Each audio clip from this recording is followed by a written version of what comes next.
Okay, guys, it's 7.1b. Today's topic, using the calculator to find values and find measures of acute angles. Essential questions: how do you determine when you're using a hypotenuse over opposite version of cosecant theta or 1 over sine theta for cosecant theta? And how will you remember when you need to use the inverse function to solve a problem? Okay? All right, so things to remind you before we begin. SOHCAHTOA. Always good to write that down when we're working with trig.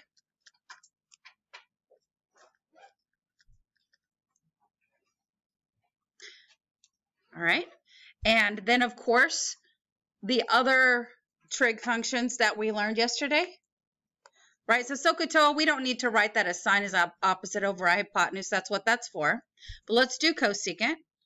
Cosecant of theta is equal to hypotenuse over opposite. It is also equal to 1 over, that is supposed to say sine, so let me back that up. Hypotenuse over opposite, and 1 over sine theta. Secant theta is hypotenuse over adjacent, or 1 over cosine theta. And that's not a cotangent. Let me back that up. Cotangent theta equal to A adjacent over opposite, or 1 over tangent theta. And when we're solving some of these problems, sometimes we'll choose the flip of the fraction, and sometimes we'll use the reciprocal function. Okay? All right, so we're going to do 3 totally separate concepts today, but all requiring calculators. So let's take a look at this first problem. Applications in the real world. Who uses trig in the real world? Nerds do, of which we are those. Okay?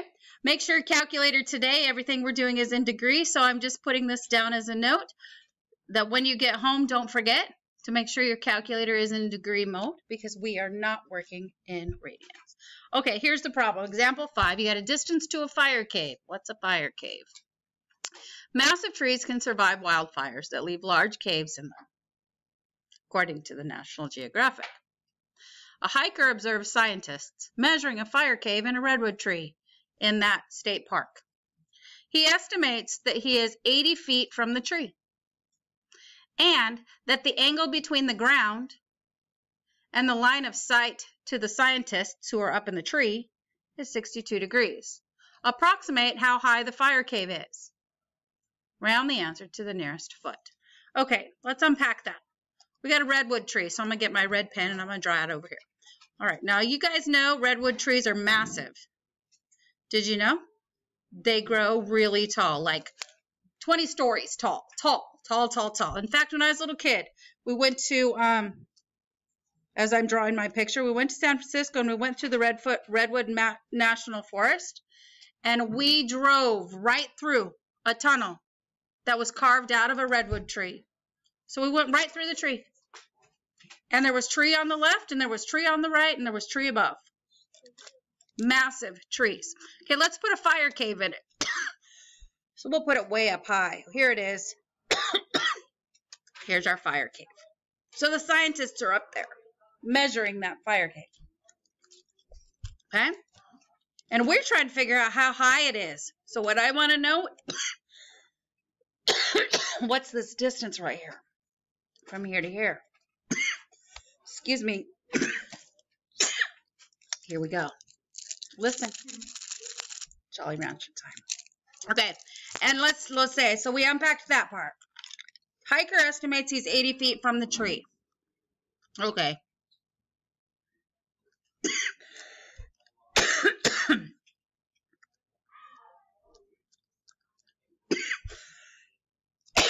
So he's over here. And he's looking up at the scientists. So I'm going to put his eyes over here. Here's his eyes. Here's the hiker. He's looking up. Okay, so he's looking up at these scientists that are measuring. notice that I've just drawn a right triangle. Okay, so one more piece of information. He says that the angle between the ground and the line of sight. Where's the line of sight? The hypotenuse, right? Because here's his eyes. What line are they following?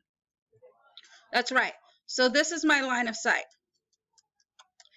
Right? The line between your eyes and what you're looking at. That's your line of sight. Can we close the door, please? He said, okay, so it says that the angle between the ground and the line of sight is approximately 62 degrees. And these days, I got to tell you, that's actually possible because your phones have what's called a clinometer. They can you can open it up and you can angle it up to what you're looking at, and it'll tell you approximately how many degrees you're looking up. It's true. I can show you sometime if you want to know, but not right now. Okay, so here's what we want to know. How tall, how far is it from the ground to the fire cave? So let's use trig.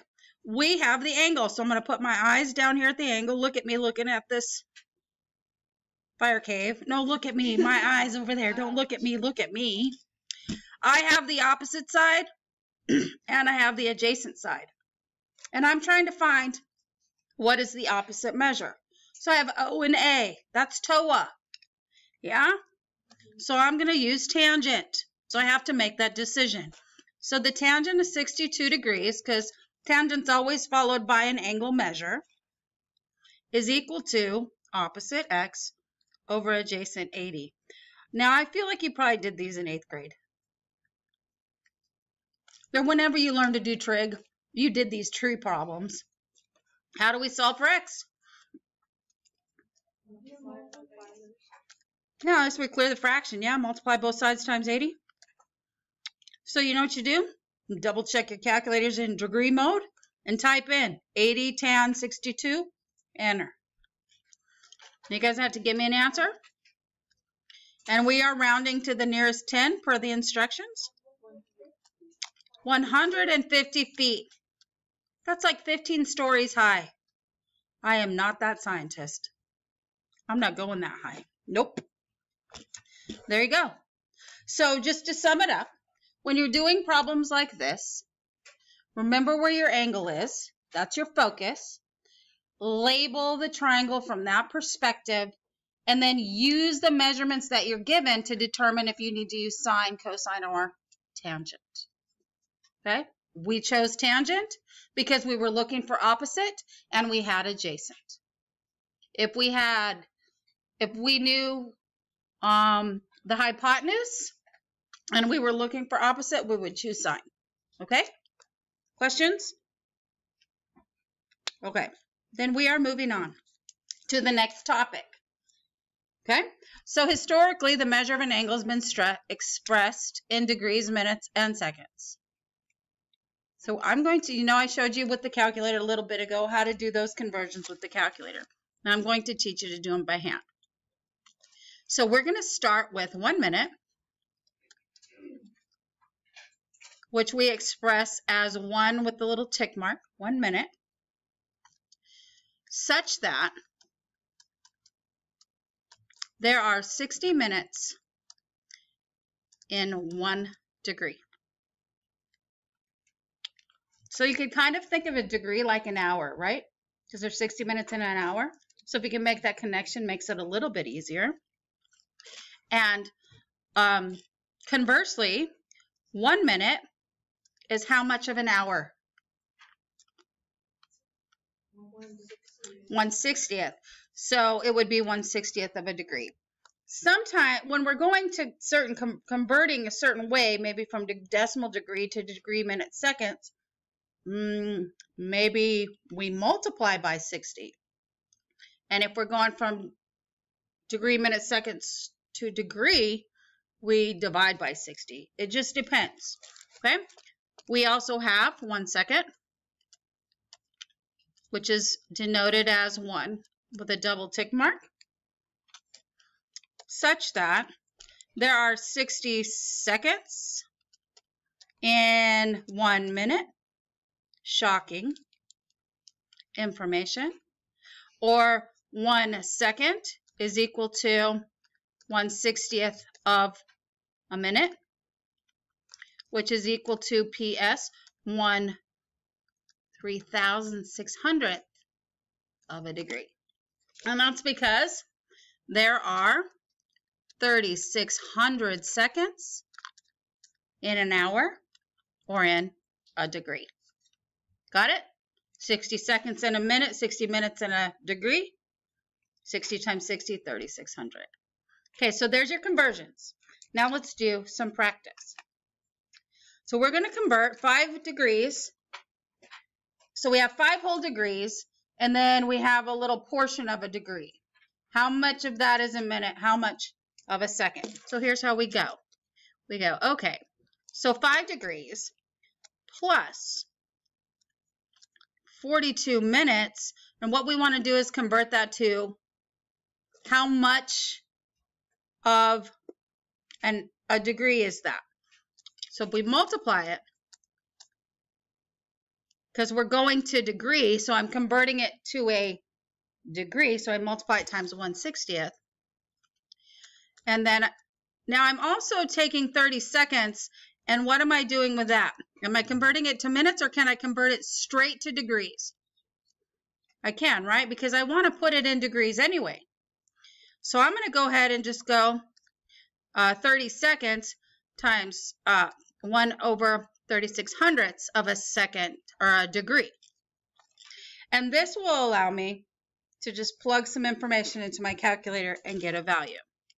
So this is what I'd plug into my calculator. 5 plus 42 over 60 plus 30 over 3,600. And I might even get rid of those zeros at the end and just do 3 over 360. I could simplify it more, but why? Now, if you're not using the fraction button, make sure you put those in parentheses. Okay? And could you give me an answer? We're going to 2 decimal places. It'll be acceptable. So 5 minutes, 42, I'm sorry, 5 degrees, 42 minutes, 30 seconds is approximately 2 decimal places. Confirmation, please. 5.71 degrees. Okay, and you recall when we did this with the calculator, you type into your calculator 5 degrees, 42 minutes, 30 seconds, like I taught you, and hit enter. And it will convert it for you. Questions about that?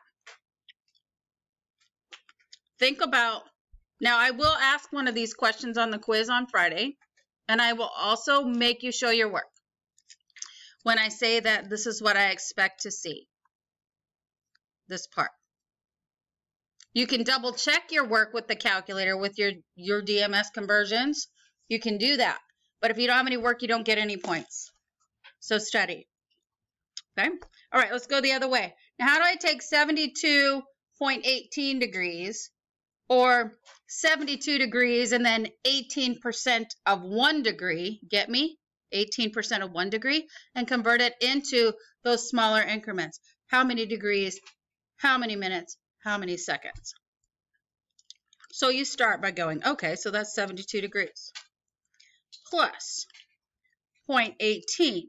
Now, how many degrees? How many minutes are in a degree? 60 minutes. There you go, right?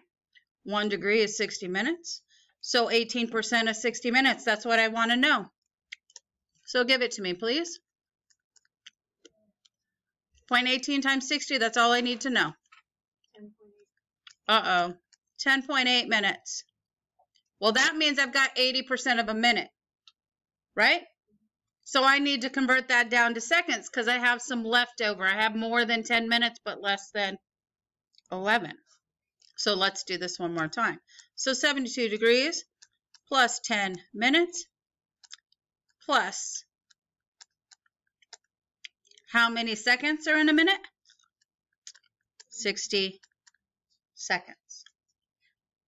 I want to do that one in my head. That's 48. So that is 72 degrees, 10 minutes, and 48 seconds. Now with your calculator, you remember you just type in 72.18, convert to DMS, and hit enter. Double check our math, make sure we have the right answer. It's good to practice plugging in your DMS anyway. Yes? Question, Austin? Okay. Oh my gosh, we're almost done. 15-minute video. This one's short. Okay. Nice. Last two examples. Okay. So here, let me zoom in just a little. Maybe. View. Zoom in. Come on. All right. So here we go. Find the trig function value. Round it to 4. So here what that says. The trig's function value. I know the angle. I'm looking for its value. Okay? Rounded to 4 decimal places for each of the following. Tangent of 29.7 degrees. That's not on a special right triangle. I don't have a choice. The calculator's going to have to do the math for me. You know what you do? Type it into your calculator. Tangent of 29.7. Round it to 4 decimal places. We get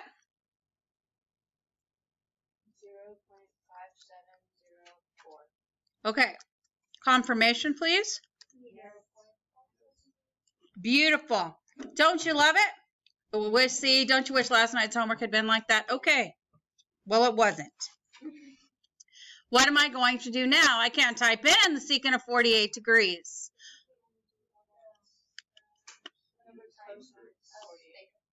Right, and I should do 1 over cosine? Because I don't know what this equals, right? Secant is hypotenuse over adjacent, but I don't know anything about what's going on over here, so I can't flip it over. And so you're right. We could plug in the reciprocal function, 1 over cosine of 48, absolutely. And it will give us our approximate value to 4 decimal places, please.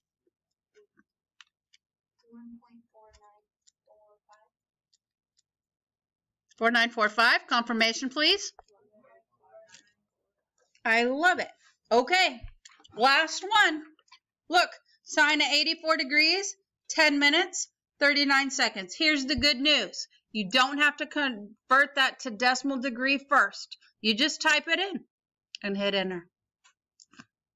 I'm going to press pause while you guys do that. Solution to 4 decimal places is 0.9948. Confirmation? Beautiful. Okay, and so those are nice. So when you're looking for the value of the function, you just type the function in. And you use, when you get secant or cosecant or tangent, you use the reciprocal function, the 1 over sine or 1 over cosine, 1 over tangent. Now it's different with our last example here, where this time, notice I didn't give you the angle. I gave you the function's value. I know what the sine of theta equals, but I don't know what theta is. So how do you isolate theta so that you can find the measure of the angle? Notice the instructions say to the nearest tenth of a degree. I don't know how many times in my career I have seen this error. Don't write this down, just watch. I want to isolate theta, so I'm just going to divide both sides by sine. Sine of what? Sine has to be followed by an angle. It's like you going, okay, the log of x is 5. So I'll just divide both sides by log. No. You have to use its inverse function, exponent. You have to convert it to an exponent to isolate the variable. Same thing happens with sine, cosine, and tangent. You have to take the inverse function of sine of theta to isolate theta. So over here off to the side, maybe you just make yourself a little note. To isolate theta, like in the sine of theta equals 1/2, you want to know what theta is, you take the inverse function to undo the original function sine. Because inverse functions undo each other, cancel each other out.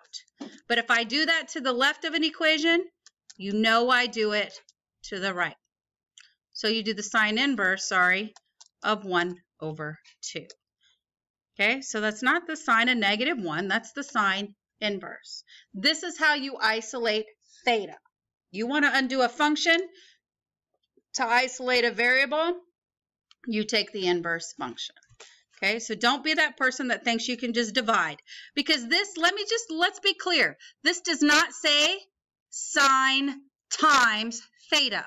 It says the sine of theta. So be clear, it does not say times. All right, so let's isolate theta. Sine of theta equals 4.4005. So we're going to go, okay, so we'll take the sine inverse to undo the sine function of theta, and we'll take the sine inverse of the other side, cancel the original function out with its inverse function, because inverse functions always undo each other. Theta is approximately to 1/10 of a degree. Has to be less than, what is it, 23.6 degrees. There you go. Questions about that? Okay, so I'm going to do this problem down here. I'll just change the color. So I'm going to do B in blue. So we have the cotangent of theta is equal to 1.351, and our calculator does not have a cotangent button, so therefore does not have cotangent inverse. What are we going to do? Notice this time we do know its value. This is adjacent over opposite.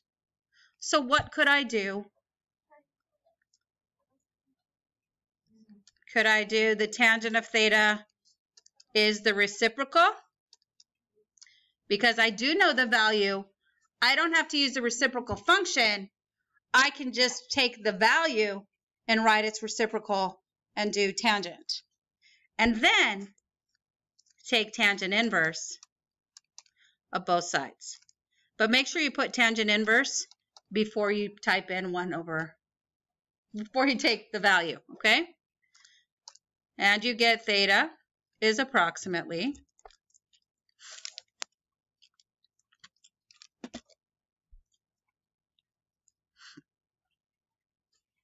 36.5. Confirmation? Yes. 36.5 degrees. And there you go. So I'm wondering if you need me. I'm going to press pause. You try out secant of theta is the square root of 2, and then come back and see how you do. All right, so we're going to put that over 1 because we know the value. Remember, this is hypotenuse over adjacent. So that means we can do the cosine of theta, which is adjacent over hypotenuse. And then just take isolating theta by taking the inverse function, both sides. Cosine theta, cancel cosine. Theta is exactly 45 degrees. And that, my dears, is today's lesson on using the reciprocal function, using your inverse functions, and using trig to find measures of acute angles and to find values of acute angles.